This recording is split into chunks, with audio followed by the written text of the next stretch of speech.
welcome to Life Her Way. I am your host for this channel. My name is Vita, and welcome to my home on wheels. I am a part-time van lifer, and I enjoy making these YouTube videos documenting my van life journey. So what are we going to be talking about today? We are going to be talking about some changes that I've made in my van. So if you've been following me, if you look back there, you can kind of tell one of the changes. My bed is much higher. Not because I built a higher bed, I've added a lot of bedding. As we all know, the fall is here, winter is up on us, and I've been kind of weighing my options of how can I stay in my van and still be comfortable at night while I'm waiting to figure out exactly what type of heating source. Now, I've been on that I'm going to be using throughout the fall and winter. So, I've been on, and I'm being nosy as usual, yeah. I've been on Amazon, and I found a couple of things that I do want to purchase. And it's an electrical blanket that can be placed in, the cigarette lighter. I can put it in the cigarette lighter and I can power it that way throughout the night. And I think there was an actual, I want to say inverter that I could plug into the cigarette lighter, and if I needed to use a wall socket, it would have, let's go back. If I bought a blanket that had the actual plug, because I don't know what else to call it, that I could use that inverter and plug it in there. But at this point, I think I'm just going to stick with using something that I can go ahead and put in the cigarette lighter, because that's what I have, and I'm not interested in purchasing a Jackery at this point because I don't travel enough to use it. Again, I'm a part-time van lifer, so I'm in my van roughly I'm in my van every day, but I'm living in and out of it roughly 3 to 4 days a week. At least that's my goal. Last couple of weeks, it was a hit or miss. Simply just because I needed to, again, figure out how I was going to do this van life with the cold and do this van life with, I had some gigs this past weekend, and it's just a lot going on. It's just called life. How about that? So because of this, I wasn't in my van as much as I wanted to in the last couple of weeks, but I made sure this morning I packed. Actually yesterday, I did some reconfiguring. I added some bedding to my ottoman. If you have been following on my channel, I have a no-build build, so I kept my back seat, which is where you see the signage. I kept my back seat, and then I just added an ottoman that I had in my home, and I just set that Jason or Flush to the back seat to make it more of a bed or a chaise lounge. And then I've just added all that bedding. You can see right there, but right here is a pillow, but right there the white, I've added another blanket, and there's another blanket behind it. Again, I got in this morning just to kind of see what the temperature was like, and I could kind of see my breath. So I'm about to test my gangster. That's what it looks like. I'm about to test my gangster, to see if I can spend the night in this thing on tonight. Because if I cannot, I will get up, I will turn on my heat, and I will probably make my way back to my office and be there for the rest of the night. But if my gangster holds up and I can make it throughout the night, and I know people who've done this, but the way my arthritis is set up, true story. So this, maybe last weekend, not this past weekend, but the weekend before, I went to one of my sorority sisters' birthday party. And I knew after wearing heels, I have like a cramping session in my feet, in my, not ankles, but in my feet and in my calves and leg area.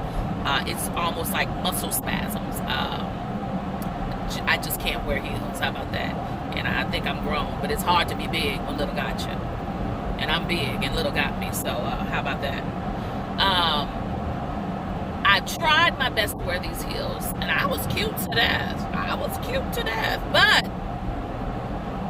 I knew that night. Normally, traditionally, if I wear heels that night, I might as well just get the icy hot ready, get the biofreeze ready, get any type of ointment that's going to quickly relax my muscles as they spasm, and they never happen during the day. It's always in the middle of the night, just always in the middle of the night. It wakes me up. It says, Heifer, get up. And I'm like, I'm here. What you want me to do? I'm walking it out. I walk it out. How about that? So I just knew I was going to be really, really crampy, and got into bed. Nothing happened the first night. Nothing happened the second night. But on that third night, Jesus rose on the third day, and so did my cramps. My whole bottom, the whole bottom of my foot, the whole bottom, like it just cramped up. And not just one foot, both feet. So both of my feet are cramping and contorting, and now it's going up my calf, and I can't jump out of my bed quick enough. Hence the reason why I can't be in a sleeping bag, because if I catch a cramp like that, I move very swiftly, and I just feel like I killed myself if I was in a sleeping bag trying to jump up in the middle of the night because I caught a leg cramp or a foot cramp or ankle cramp. I don't even know what to call it, but they hurt. So I woke up, and I woke up and I started like walking around. All I kept saying was, thank you, Jesus. Thank you, Jesus. Because all I kept thinking, like, if I was in my van, if I were in this van and that cramping spell happened, I would have opened that side door and would have jumped right on out in the middle of the night, walking it out, because that is the only thing that will bring relief after I've, kind of massage myself with some type of, like I said, icy hot biofreeze, some type of ointment. After I've done that, I have to cover myself up with like a sock or whatever, something like kind of wrap myself up, and then I need to walk. So I just kept saying, thank you, Jesus. And so I'm walking around and trying to wait to the pain to subside and the cramping to ease up. And I'm just like, Steve, you really need to figure out some stuff and things, because I can't be in this van cold, period, because that is another trigger for my cramping. And I don't know. Like I said, I'm going to test my gangster tonight. But if it don't work, I got a whole house. I got a whole office tonight if it don't work. Because I promise you, if I end up going to my office tonight, I'll film it. I will film it and be like, here I be. I be's here. Because it's cold. And I ain't going to be able to do it. But we shall see. Because I think I can. I think I can do it. And I don't know, but I've got to figure out something. So when I got in here this morning and I could see my breath, I'm like, I might have to just maybe in the middle of the night get up, turn on the heat, and let the van run for a little while, turn it back off, and then get back up under the cover. But I'm willing to try anything just to see right now what will work. And because the sadness is, because I'm going through the change of life, I don't like being hot. But because I have arthritis and I have these cramping sessions with it, I can't be cold. Now where the hell am I supposed to go? What am I supposed to do? Where do I fit in? I don't know. So I just take each episode the way it is. I get hot, I throw the cover off me. I get cold, and I start cramping, I put the cover back on me. And it's an all-night thing. So this being up this high, it will not bother me because all of the windows are covered, and then this back area will have a curtain going across, and on top of it, I will be in the driveway of a coworker. So it's not like, I'm doing this stealth parking, and I don't want anybody. I mean, it is kind of stealth because I really don't want anybody to know I'm there. but not to the point where I feel like, oh my goodness, I really don't want anybody to know I'm here. So I'm currently on my way to work. We have some new staff coming in, and I've got to do some training, and I've started to do some stuff and things on another side hustle project, and life is good. Life is good. I've got some things I need to figure out.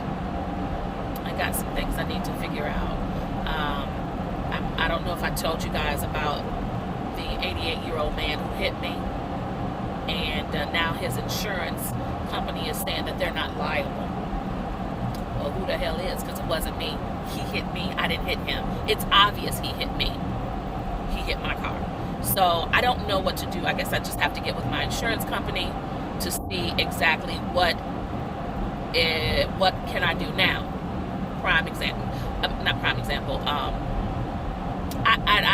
Can I pay the $250 deductible? Yes, that is the reason why I pay $200. That's why I have a $250 deductible, because the way I feel, anybody can come up with $250 to get their car fixed. Anybody.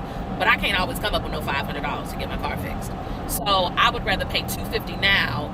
I would rather pay the higher insurance costs on this end now, just in case something happened. Now, can I pay it? And then it I think when I got it quoted at the dealership, it was like $2,500 for them to fix it. So all I have to come up with is $250. But I don't want my insurance to go up as a result, because I don't know if they called it no fault. I don't know what it is, because nobody will give me a copy of the actual police report, which I found extremely,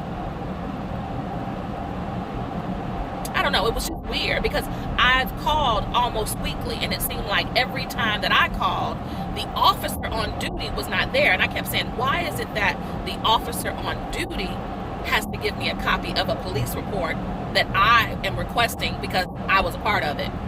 This is why small town USA, I can't stand it.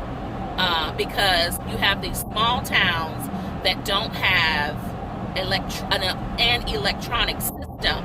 Everything is still with paper and pen. And so, to make a long story short, not only is it paper and pen, what the only person that has access to a police report is the officer who actually wrote it. That doesn't make sense. None of it makes sense to me.